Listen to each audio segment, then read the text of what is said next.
All right, good morning. It is Saturday, January 20th. And today is the day that we're doing the Fisker Coast to Coast Fisker Owners Meetups. This is Brian G, the EVOG, and I'm about to wake up our Fisker Ocean One, Mystique, to head on over to the Vienna, Virginia location, which is my location for this meetup. All right, so looks like she is still charging. I've got her plugged into our 40 amp Tesla EVSE charge cable. Solid green means she's still charging. 266 miles of range is where it's indicated right now, drawing at about 6.3 kilowatts, and it's indicating about 50 minutes to the 80% state of charge, or charge limit rather, that I've got set in the vehicle. We don't have cabin preconditioning. In my garage right now, it's 45 degrees. The outdoor temperature is actually closer to about 18 or 19 degrees this morning. So I'm just going to let her warm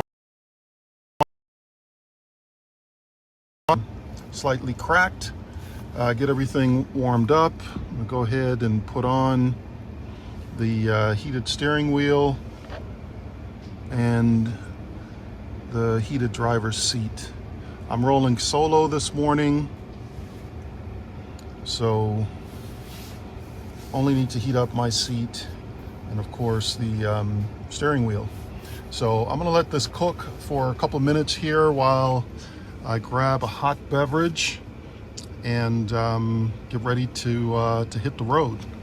Should be interesting to connect with other Fisker Ocean One owners and share experiences. They're also indicating that our service techs in the area are going to be there, as well as other representation from Fisker.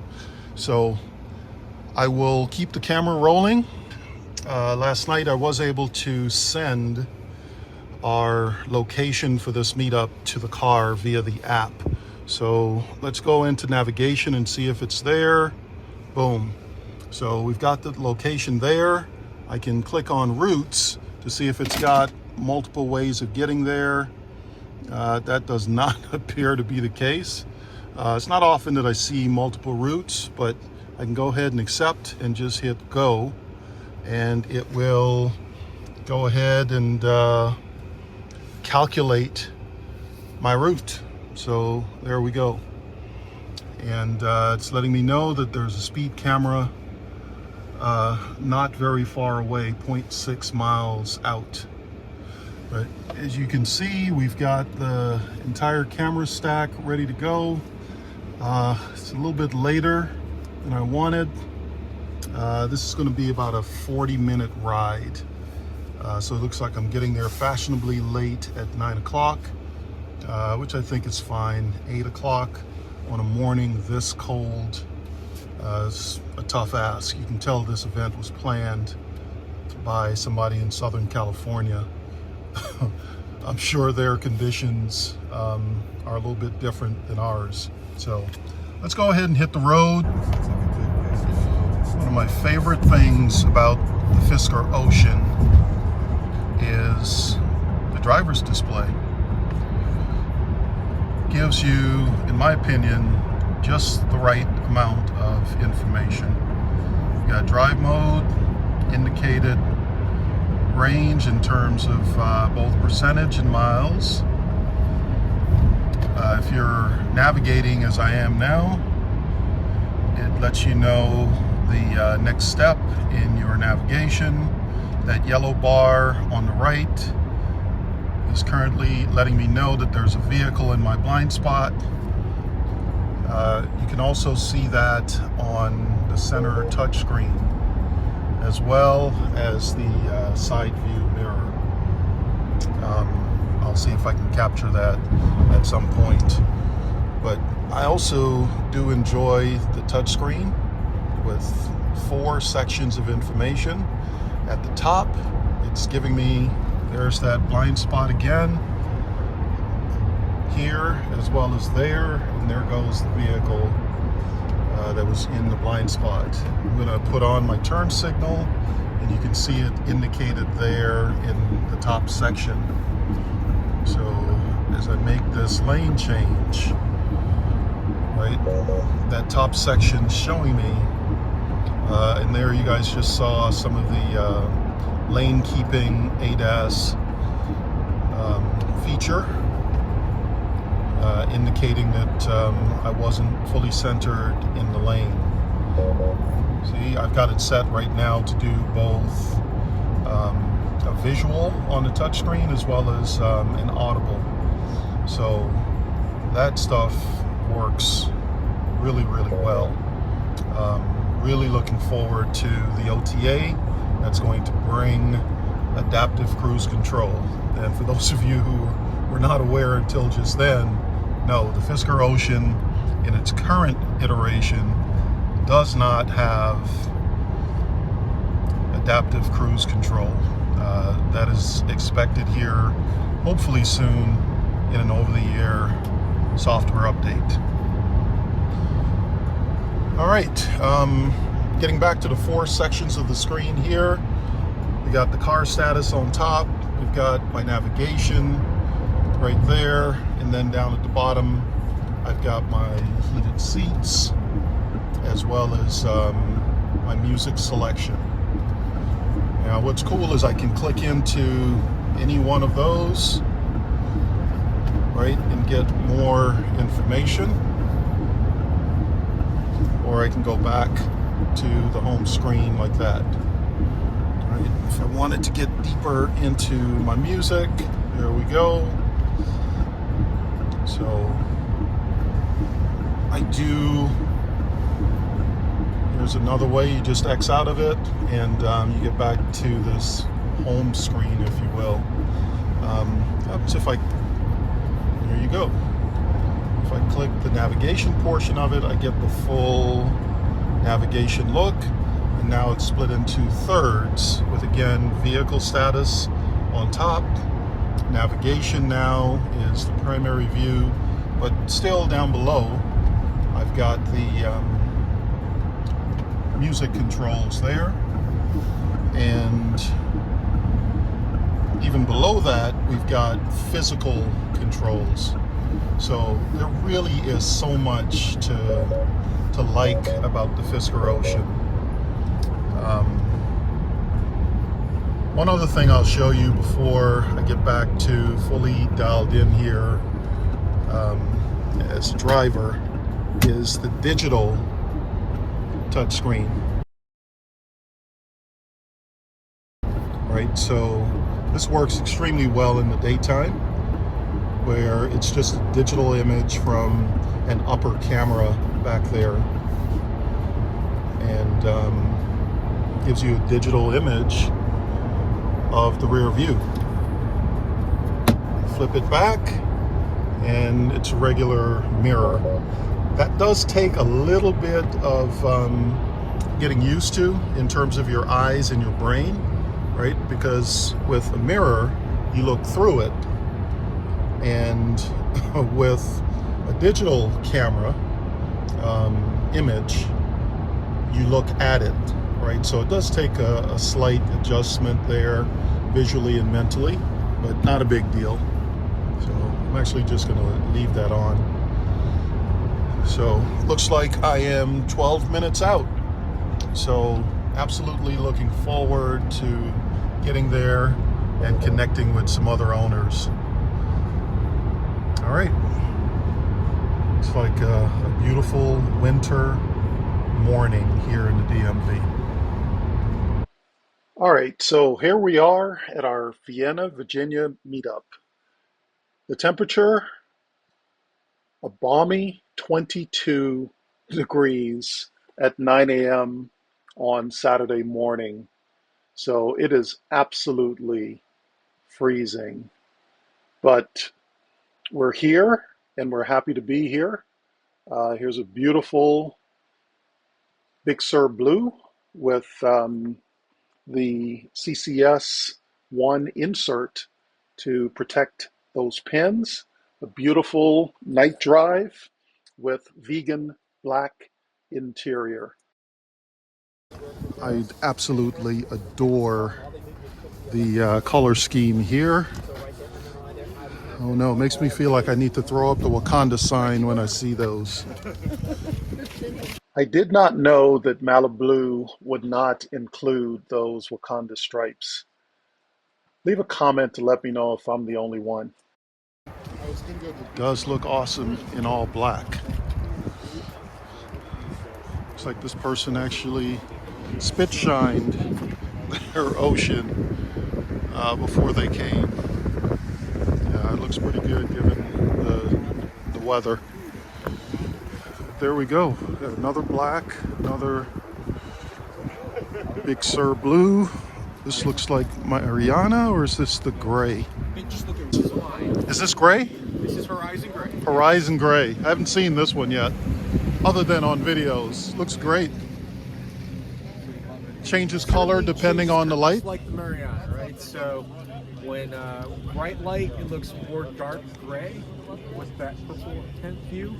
And of course, when it's sort of that overcast light or shop fluorescent light, it's going to be more of that purple color. Yeah, purplish color. Michael? I've seen you on Facebook or somewhere. Yeah. Yeah. Yeah. Fairly active in the forum. All right. Well, I've had a challenge with in my office. There's a Tesla destination charger, and it connects, it says it's charging, and it disconnects. So I'm like, I can't figure out what's So going on there. I've got two Tesla charging cables in my garage, and one's a 40 amp cable, the other one's a 32. And what you're describing happens every time I use the 32 amp charger. But, and you should try this the next time you go to your office, everything that you described is what I see. You plug in, it flashes green, the screen says it's starting to charge, but then eventually it turns red. And then shortly after that, it turns blue. I just walk away and leave it like that.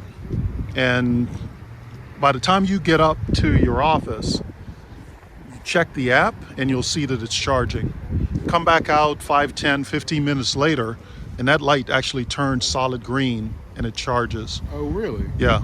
Okay. So for some odd reason, that initial handshake doesn't quite complete.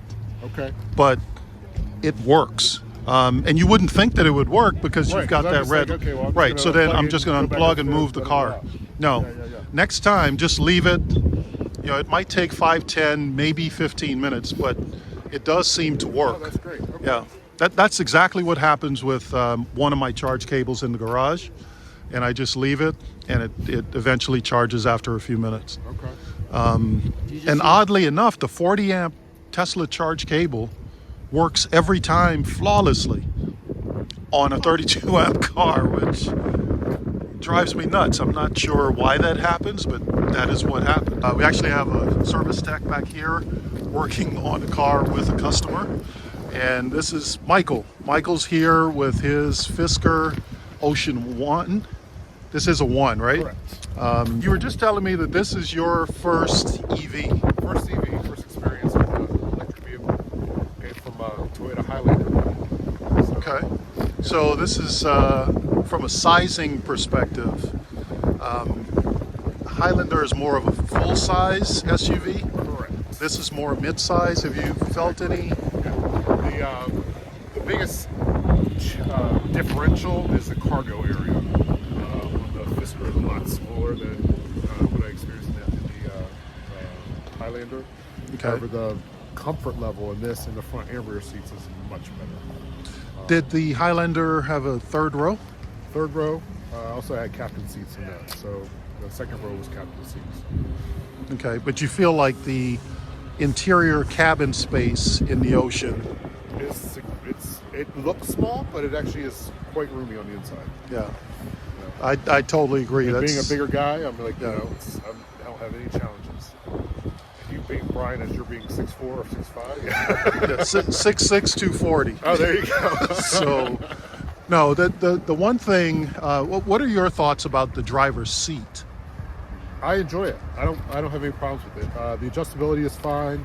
The one thing I had on the Highlander that I don't have on this is that we were able to extend the seat depth a little bit. Okay. So we don't have that because it's a fixed seat. But comfort-wise, I like it a lot. Nice. So, why the Ocean? I mean, well, before you answer that, Yeah. why an EV? Why an EV? That's a good question. I knew that my next vehicle would be electric, and I wanted something that was different. Everybody has Tesla, and Tesla to me is so pedestrian at this point, and it's not exciting anymore. Right. Everybody has one, and that's where everybody goes. So I was looking around for something that was different, and I came across the Ocean through, I'm sure, social media at some point 3 years ago or so, and I was intrigued. So I put my $250 deposit down and waited patiently. And 3 years later, here we go. How do you feel about your decision? How long have you had the car? I've had it about 3 months now. I'm very happy with my decision. There are things that you have to get used to when coming from an ICE vehicle to an EV, and understanding what the differences are, which challenges could be. All right, so you say you're still happy with your decision, Absolutely. as am I, by the way.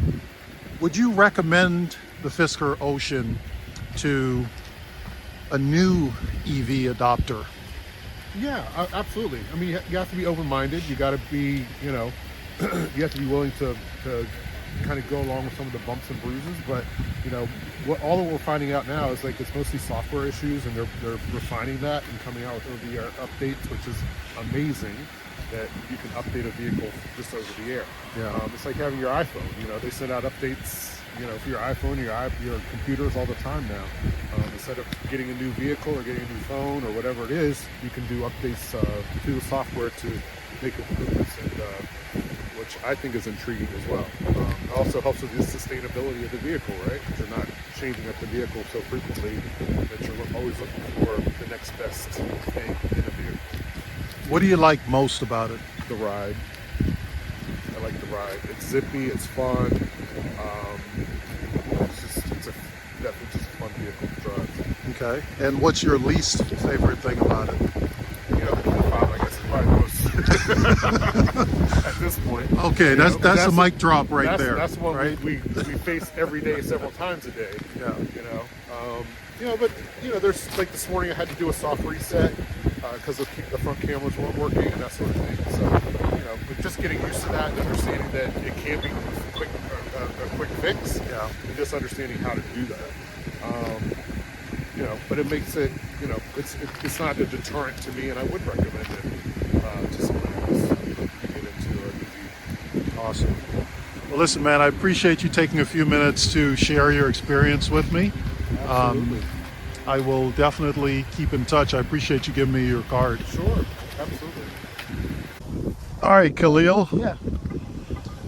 So this is your Ocean One. Yeah. And you said it's your second or third one? It's my second that I've taken delivery of. It's my third in the order. I had initially reserved an Extreme and got upgraded to the Ocean One back in early October. Took delivery of that initial car around mid-November, just before Thanksgiving holiday. Had issues that fairly well known. We can discuss the one. And was able to take delivery of this one just before the Christmas holiday. So this is hopefully my last and final. Okay. Now, I know folks are going to be curious about the issue. The net of that was the vehicle was delivered. Why don't you tell the story? Yeah, so the initial car was delivered Friday, November 17th. I took delivery at 9:30 a.m. that morning on a Friday, and it was delivered without the hood being secured to the car. As you know, Fisker cars, the hood is not really a hood in the traditional sense. It's not meant for us to be able to access it. It's meant to be accessed by the technicians. And so the hood should have been bolted to the car. This was delivered without any bolts, without being secured to the car. And 6 hours later, approximately, people pull it out of the stump line within the local. It caused damage to the car, which, it's completely eroded any enthusiasm for the day. I'm calling back and forth. Fisker, they finally agreed to take that one away. Let's start fresh with a new car. Was that one Fisker Blue as well? Yeah. So I got the same specs, same design. Okay. I was pretty sold on this color, and I had already purchased. I bought like $300 worth of special matte finish cleaning material. So I was ready, to really baby this car, to take care of this car. This is my first new car. So I was looking forward to being able to be that guy out in this driveway every weekend, washing up his new baby. So is this your first EV? First EV as well. Yeah. Okay. Yeah. So why go EV, and why the Fisker of all the other choices out there? Why go EV? For a couple of reasons. One, I'm a professional environmentalist. I work on energy, environmental, and climate policy for a living. So I'm fully aware of the impact of ICE vehicles and transportation emissions on our global climate. And it was at a stage in my life where I could make that switch. I just bought a house, so I could install a home charger there on the house, and I felt like this was a good time. The technology has improved. Has matured to a point to make it possible. This vehicle in particular was within my price range, with a level of standard of build quality that I thought was going to get good. This vehicle offers the largest grade for a vehicle in its class, and so I felt like it would give me the range capacity that I needed with a young son in travel soccer, so he can be able to get around without concern. Okay. And what's been your experience since taking delivery in November? So it's been, I'd say, obviously mixed, within taking delivery of that first car. Aside from the hood blowing up on me and damaging the car, I drove that car for about 3 weeks after that, before Fisker finally came and swapped it on with the new vehicle. But I didn't have any issues, no software issues, or never had anything. I've heard stories about people having the infotainment screen blank out on them. I've had, and with this car, I've actually experienced having to drive the car without regen braking. I did that this morning. Never had any of those experiences with the initial car that was delivered. And you're on the current 1.11? Yes. Full 2 of 2? Yes. So I've been on the latest update, what do I want to say now, for about 2 weeks. And again, the new car, after driving it, I love I love the feel of it. It's smooth. Handles the road very well. I'm going to use the term I heard you use on one of your videos. You called it athletic. And I really like that term, because that's how it feels. It feels, almost like a performance car. It really does feel good to drive. The 0 to 60 really quick. You don't notice it. So I have to be careful with that. It's really great. So is that your favorite thing about it, the way it drives? Just the overall build quality. It really feels good. Driving it, the interior feels good. I like the feel of the steering wheel in my hand. I know some people were complaining, maybe their hands are really small. I'm with you. I love the way that steering wheel feels, especially when it's heated. Like, yeah, it feels like an athletic, muscular, like performance vehicle. I know the way it feels. And I was really concerned very early on when deliveries were starting. People were wondering if the material would feel, if it would feel cheap or anything like that. So I actually flew myself out to California because it was the only place I could get a test drive. I took myself out to California. Really? I had to go see it. Yeah, I had to go touch it, see it before I took the delivery on it. And I got inside. I was like, yeah, this feels great. The interior feels really amazing. I got the black interior with the Wakanda stripes, as you call it. It looks good. I had that same impression. It feels like, a black man's car. Man, I am so salty that our Malibu interior does not have the Wakanda stripes. And that's exactly what we're calling them. Yeah. Wakanda stripes. Yeah. And I don't know, maybe there'll be an aftermarket mod, right, to put them into the Malibu. Yeah. Okay. What's your least favorite thing? Not for me, the key fob is the most frustrating thing. I don't understand. I should have said besides the key, besides the key fob, because that Yeah. it's the 80-20 rule, right? If they take care of the key fob, that's 80% of the issues gone, right? Getting in the car, locking it when you're done with it. Yeah. That should be a no-brainer. I'd say, aside from that, again, I came out here this morning without regen braking. I'm going to be curious to see if when you get in the car now, having had it gone through a deep sleep reset, hopefully for your drive home, you will have regen. We'll double check that. Yes. Last question. Would you recommend this vehicle to anyone or a close friend? Yeah, absolutely. Absolutely. With all the quirks, with all the issues that we've been having, I think, we are dealing with a startup. There is the investigation, that's going on right now. But if you go into that website and research Tesla, research any other, not only EV, but any other car manufacturer, you're going to see NHTSA investigation. Yeah, the NHTSA investigation. You're going to see tons and tons of issues. Many of them far worse than what Fisker is going through here right now. And so, if this is the worst of it, I think it can only get better. I would absolutely recommend the vehicle. Again, knowing that there's going to be quirks and issues, everything going on, but I think the benefits of it, far outweigh. Again, the drive quality, the build quality of the actual car is great. And my son and I would like to joke, every time we look at it or get into it, we don't see a more beautiful car out here on the road. I don't see anyone, walking up to someone, with the Tesla, any of these other cars, stopping up, hey, what kind of car is that? The car limit's great. We get that all the time in parking lots, when we're out driving. In this car, it's build quality, and it's definitely, eye candy for your ego. That's what you need. Nothing else we did. Well, I'm going to do a quick walk around with the Big Sur Blue here, matte paint finish. Have you given this car a name? No, I'm not. Come on, man. You got to name the vehicle.